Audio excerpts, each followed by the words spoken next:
Americans are losing faith fast in the president who promised America freedom from the virus. Joe Biden's flailing in the face of a new strain of COVID and not taking the possibility of new lockdowns off the table. His solution's more of the same, doubling down on vaccines and masks to stop the spread. And here's what he said just a few moments ago.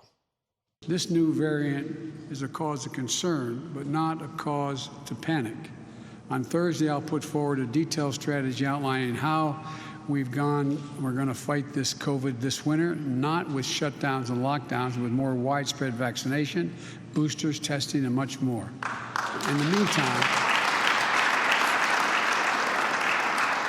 meantime, the best protection is getting fully vaccinated, getting a booster shot.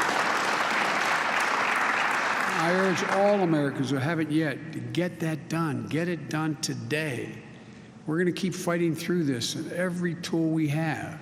But Americans aren't buying what Joe Biden's selling when it comes to the pandemic. Only 48% of voters think he's done a good job with COVID, compared to 64% just 6 months ago. And then there's the big problems with inflation and the supply chain crisis that the White House has repeatedly blamed on COVID.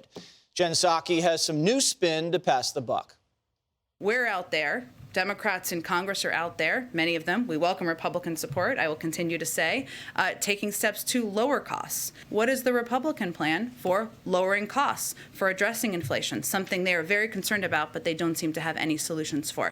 You buying that spin, Ms. Perino? Well, I would say the Republicans are not for dumping a whole bunch more money into the government that would actually lead to inflation. That's a plan.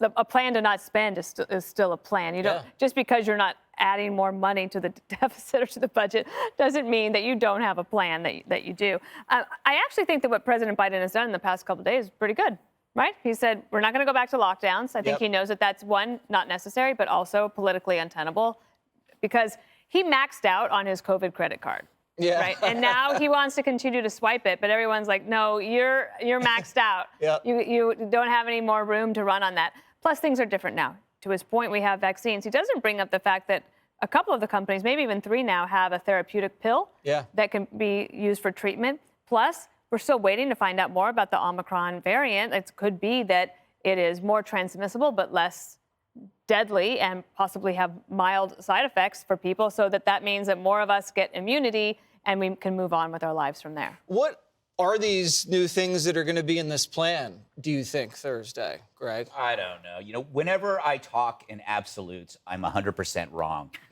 Well, at least you're consistent. Anyway, this all comes down to good faith. Do you believe that the leader operates in good faith under similar circumstances? And he hasn't. You know, he spread lies when he was running for president about the vaccine.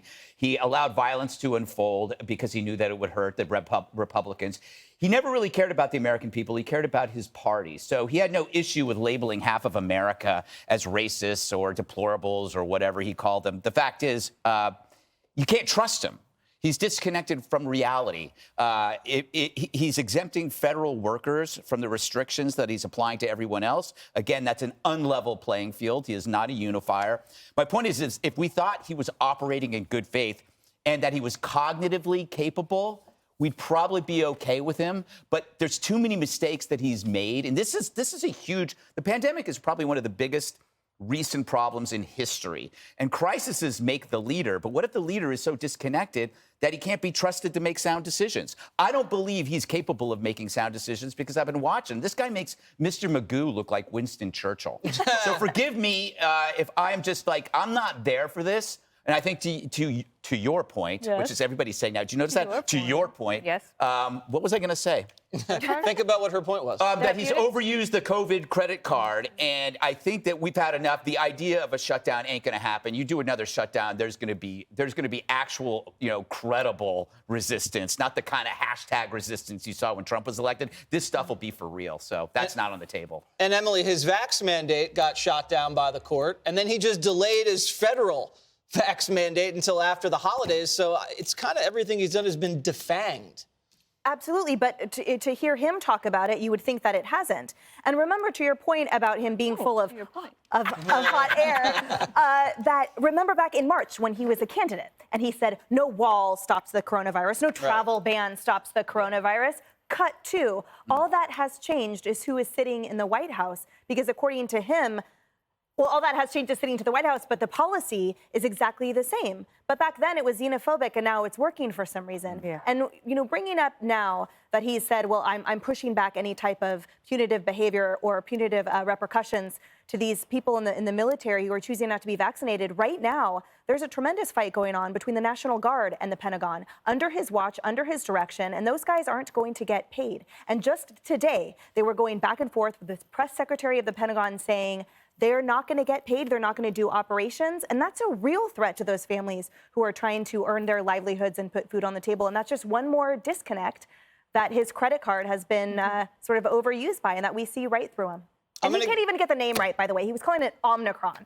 I don't blame him, though. That's a tough one. It's a tough one to read. That sounds like a Marvel. Get right. Nothing on that. A Marvel character. He's the president Omicron. he's president of France. Yeah, Macron.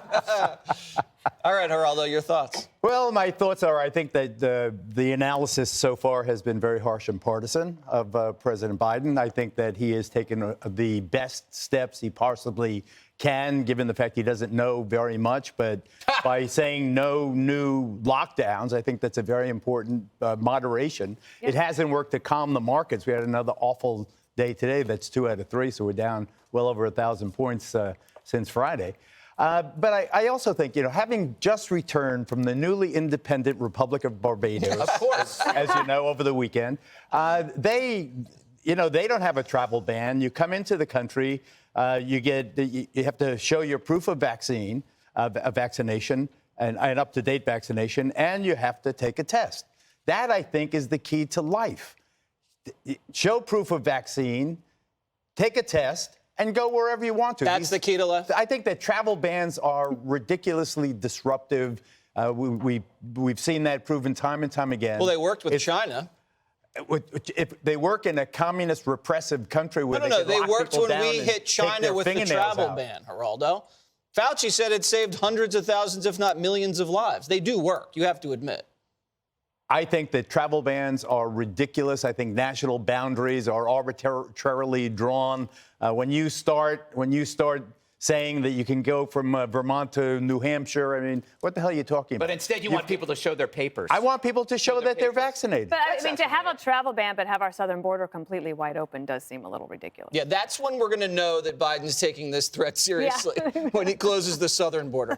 Any more ridiculous commentary, Geraldo? Are you done? Credit card metaphor, and we would like you to, everybody. How about him stepping on my joke? Brace yourself. Brace yourselves. I think that you've got to give the guy a few days to get his arms around this new variant. He's had 50 Let's see. years You don't want to put You your want arms to around see. anybody. You want to see. With all due respect, you want to see what this thing is all about and whether we should be, in a panic about it. I hope not. I don't think so. I think that the cases that have been presented so far has been relatively mild. I don't think there'll be a big spike in hospitalizations. I think all eyes should be on hospitals, though. When that starts ticking up, then we'll know that there's real fear behind this Omicron. Okay. Well, it would help, I think, if he redirected some of his anger away from the American people and hit China with some of that. Maybe that would help with the goodwill Greg was talking about, Well, confront China, hold China accountable. What does China have to do with What this does China have to do with the China virus? Today. You know what? You should have stayed in Barbados. Yes. I thought this came from Africa. Next. Hey, Sean Hannity here. Hey, click here to subscribe to Fox News YouTube page and catch our hottest interviews and most compelling analysis. You will not get it anywhere else.